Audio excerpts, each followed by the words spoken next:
C'est pour cela, chers frères et sœurs, continuez à lire la Bible. À travers ces écrits, vous arriverez à décerner les actes de ceux qui sont venus vous apporter ce livre et les écrits ou principes moraux contenus dans ce livre. Il faut qu'un voleur soit saisi avec l'objet qu'il a volé. Lokumu na kolo mukulu, mokeli ya mokeli, nzambe ya bankulu. Lokumu na kolo mukulu, mokeli ya mokeli, nzambe ya bankulu. Louange au créateur de l'univers, salutations de paix, de vie, de force et de santé à tous. Donc cette vidéo-ci sera très importante pour bien aborder les vidéos qui vont suivre et qui seront des démonstrations de la tradition ancestrale du peuple originel, le Kwankulu, particulièrement à propos des 12 noms des tribus d'Israël. Après plusieurs siècles cachés dans l'obscurité, donc le redévoilement du Kwankulu constitue le premier grand miracle de notre temps. C'est celui qui confirme la libération spirituelle du peuple originel prochaine. Comme vous le savez, on a déjà fait beaucoup de vidéos qui prouvent que les anciens Israélites dont parle la Bible étaient des hommes noirs et qu'il en est de même pour les Arabes originels qui ont fait connaître le Coran au monde entier et bien entendu les anciens Égyptiens. Et nous avons toujours pensé depuis le début de nos vidéos que la Bible, le Coran et les hiéroglyphes égyptiens appartenaient à la même famille qu'est la tradition ancestrale du peuple originel. Et donc c'est aussi ce qui explique les interprétations qu'on vient tirer de ces livres-là sans tenir compte de la tradition ancestrale. Donc du coup, il y a aussi une compréhension qui est loin d'être exacte lorsque on aborde les écritures sacrées sans la tradition ancestrale du peuple originel. Sokinkolo Alingi, donc si le Créateur le permet, c'est donc cela que nous allons vérifier avec l'aide du Kwankulu. On va examiner les noms qui constituent la base des écritures sacrées. On constatera que ces noms proviennent sans aucun doute de notre tradition. Nous allons aussi comparer ce que disent les uns et les autres à propos de tel ou tel nom avec ce que le Kwankulu nous apprend. Par exemple, certains disent que le Christ s'appelle Yeshua, Yehoshua, d'autres vont dire Yasha, Isaya, Kudumane, Kudumane Moula, Jokisabe, Yahou, Isra, etc. Nous avons entendu aussi que Israël serait en fait Isolélé. Donc, nous allons voir que dit la tradition en passant en revue donc non seulement le nom de Israël, mais aussi l'ensemble des patriarches, y compris les 12 fils d'Israël, les 12 tribus, selon le Kwankulu. Nous allons voir que, malgré que si on rassemble les budgets consacrés à l'égyptologie dans le monde entier, qui pèsent des milliards de dollars, et bien avec un budget de 0 $, nous allons voir que le Kwankulu est capable de corriger bon nombre de certitudes, en fait, et d'affirmations de l'égyptologie, et de façon claire et compréhensible pour la plupart des gens. Sokinkolo Alingi, nous allons voir comme le Kwankulu est capable de nous rappeler notre histoire. Donc c'est pourquoi cette vidéo-ci est importante, car étant donné que nous allons examiner beaucoup de noms, il faut donc expliquer un minimum ce qu'est un nom dans notre tradition. Kombo signifie le nom en lingala. Nous pouvons construire ce mot avec les termes suivants. Monoko, la bouche, la parole, le langage, et Botama, ou Kobotama, naître, venir au monde, ou éclore, donc avoir une éclosion. Déjà avec Kobotama, le verbe naître, on a déjà Kombo. Mais le terme Monoko, la parole, une fois contracté devient Ko. Le terme Botama, naître, une fois contracté devient Mbo. L'addition de Ko plus Mbo égale Kombo, donc le nom.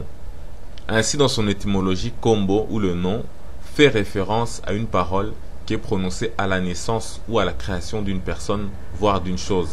Ce principe-là est très bien illustré à de nombreuses reprises, notamment dans la Bible, et en voici quelques exemples. Dans Genèse, chapitre 1, verset 3 à 5, il est dit: Dieu dit que la lumière soit et la lumière fut.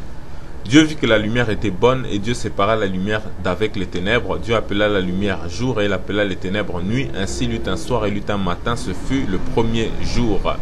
Dans Genèse chapitre 30 au verset 20, il est dit: Léa dit: Dieu m'a fait un beau don. Cette fois mon mari habitera avec moi, car je lui ai enfanté 6 fils. Elle appela du nom de Zabulon. Dans Exode chapitre 2 verset 10, Quand il eut grandi, elle amena la fille de Pharaon, et elle fut pour elle comme un fils. Elle lui donna le nom de Moïse, car dit-elle, je l'ai retiré des eaux. Fin de citation, donc des exemples dans la Bible. Donc par définition, tout ce qui a un commencement et qui existe porte un nom, à l'exception du Créateur, qui n'a pas vraiment de nom.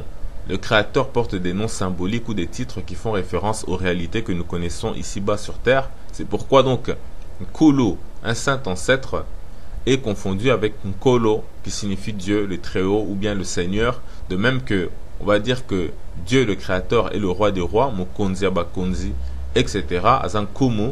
Donc c'est des termes qui désignent le roi, mais qu'on va donner maintenant au Créateur, parce qu'on n'a pas d'autres mots que les mots qui sont ici-bas sur la terre. De même, on va appeler le Créateur par rapport à la nature, Zamba, Nzambe. Mais, même s'il y a une profondeur, on reviendra là-dessus sur Kinkolo Alingi.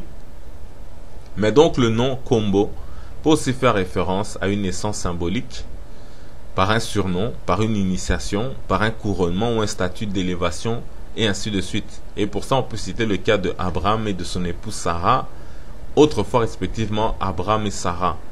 Donc sans les H, on a ajouté des H à leur nom. Mais bon, on verra dans le Kwankulu ce que cela donne sur Kinkolo Alingi. Kombo, le nom, est associé aussi au terme suivant à partir du mot Bota, donc donner naissance. On a Mbuta, c'est un aîné, c'est un ancien. C'est quelqu'un que par respect, on va l'appeler Mbuta. On a un gardien qui se dit aussi Mbuta. Par exemple, garder ou prendre soin d'un nouveau-né. Donc, ça va dans ce sens-là. On a Kobatela, qui veut dire protéger, garder, prendre soin de quelqu'un ou de quelque chose. Mbote, c'est la salutation. Ça veut dire être en paix. Boboto. Et d'ailleurs, au passage, j'ai entendu que Tsiba Malonga a dit que Mbote venait de la beauté. C'est-à-dire qu'on a été reprendre ça bêtement du français, la beauté. Donc vous voyez que le Kwankulu n'a rien à voir avec des choses simples. C'est toujours profond. Ça va toujours avec plein de mots qui sont logiques. De Mbote, la salutation, on a Boboto, la paix, être pacifique, être gentil. Parce que c'est les mots de la protection, du bien-être, de la bienveillance. Boboto. Ensuite on a Kobatama, être caché. Comme par exemple un enfant dans le ventre d'une femme en position de fœtus. Ensuite, quand il naît, on va le préserver, on doit le protéger avec soin, il est fragile. On a Kobata, surveiller attentivement, veiller, observer en étant caché par exemple. On a Libate, la maison, le refuge. C'est de là que vient la deuxième lettre de l'alphabet hébreu bêta. Libota, c'est toujours la même chose, c'est le foyer, c'est la maison, c'est la famille. Exemple, la maison d'Israël. On a Mbata, donc c'est le côté, c'est le mur de protection de la maison ou de la ville, etc. Donc c'est toujours la maison. Tous ces termes qu'on vient de mentionner confèrent au nom des vertus protectrices. Mais il y a aussi Kumba, qui veut dire guider, diriger. Entre parenthèses, ceci indique que le nom a une fonction dans la destinée d'une personne ou dans sa mission sur Terre.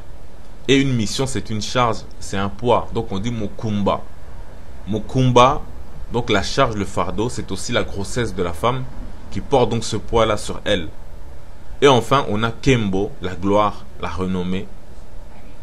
Ce dernier mot donc nous rappelle que la renommée Kembo d'une personne se propage par son nom Kombo.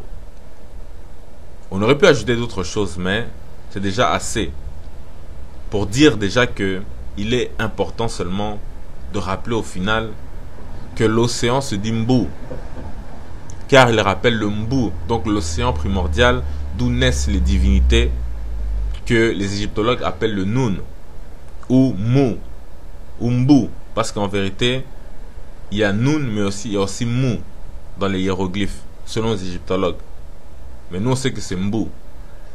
Et d'ailleurs nous on dit aussi Maï, et dans la Bible on va dire aussi Maïm, etc. Mais c'est Mombu, Bombu, etc. Mais bon, tout ça on aura l'occasion de le voir sur Kinkolo Alingi. Les divinités on sait qu'elles sont immortelles, et nous savons que l'âme est considérée comme immortelle. Donc c'est une particule divine qui peut habiter dans le corps humain. Les égyptologues l'appellent Ba. Nous pouvons l'appeler entre autres le Mba, qui provient donc du Mbu, donc l'océan primordial. Il s'incarne dans le nouveau-né dès le ventre de sa mère. Cela explique aussi pourquoi on dit Bota ou Botama pour désigner le fait de mettre au monde ou bien de donner la vie, etc. Bota. Et ce qui est important ici, c'est de montrer que le Mbu et le Mba, à l'origine de la naissance et de la vie, sont intrinsèquement liés au nom Kombo. Puisque Ko, c'est aussi le verbe à l'infinitif, commence par Ko. Ko, c'est l'énergie, c'est l'esprit. C'est que les égyptologues appellent le Ka. Ainsi donc, il est important de retenir que le nom est une parole prononcée traditionnellement à la naissance. Et dans les exemples bibliques que nous avons donnés, on peut constater que les noms proviennent habituellement d'une phrase. C'est la raison pour laquelle les noms sont souvent aussi une contraction de ces phrases-là. Par exemple, au lieu d'appeler son enfant « Je remercie Dieu de m'avoir donné un fils » ou une fille, on donnera à l'enfant le nom de Dieu merci ou bien de Dieu donné. Ou encore de grâce, comme pour dire grâce à Dieu. Donc, un nom peut être une contraction qui peut venir d'une phrase ou d'un mot qui est plus long à prononcer. Et comprendre cela est important pour la suite lorsque nous allons explorer à l'aide du Kwankolu certains noms contenus dans la Bible, dans le Coran et dans les hiéroglyphes égyptiens. Mais vous allez voir aussi que la tradition est tellement puissante que ce soit ce nom-là sous forme d'une phrase ou sous la forme d'un mot contracté, vous allez voir que la cohérence reste toujours là. Donc ceci étant dit, on en a terminé pour cette vidéo-ci. Donc le Kumunankolo Tatanzambia Bankulu, paix vivante santon, salutations. Yaya Kwankolo, Yaya Kwankolo.